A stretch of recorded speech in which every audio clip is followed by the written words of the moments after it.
Walang cut. It's Ito naman ang gagamitin. Naku, sobrang requested to. Fresh na fresh, kararating lang. Ang gamit Talagang ko dyan, research yung ko. sunscreen. Opo, sabi ko bakit? Anong meron? Ito naman ang Anong meron dyan sa sunscreen? Ayan, so finalo ko.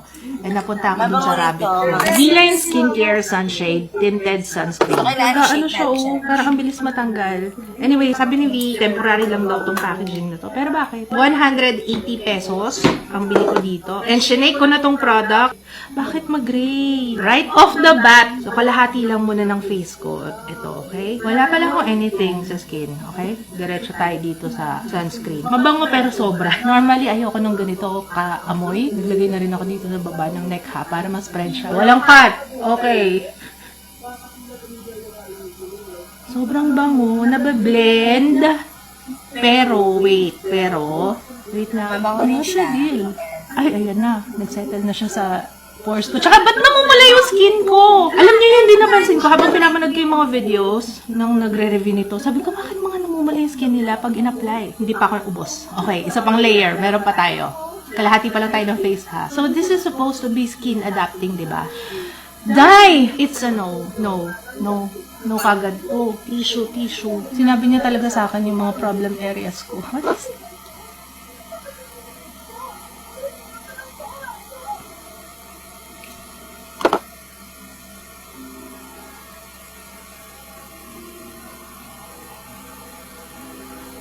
Marami na ako na-try na tinted sunscreen. And this is the first time na makatry ako ng tinted sunscreen na ganito. Ayun, oh.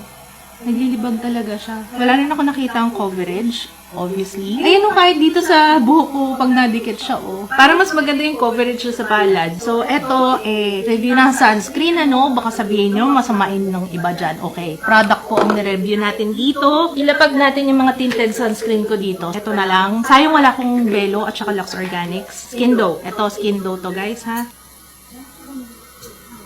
Okay, so, ayan. Tingnan nyo naman. Ayan. This one is medium.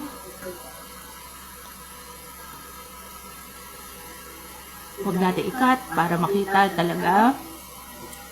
Ito ang number niya That's is... how it's supposed to blend sa skin. Kita nyo? Again, this one is Skin Dough. Burahin natin to and then let's apply another one. Adorn. Ganito siya. 5 Let's is apply. 1 Look closely.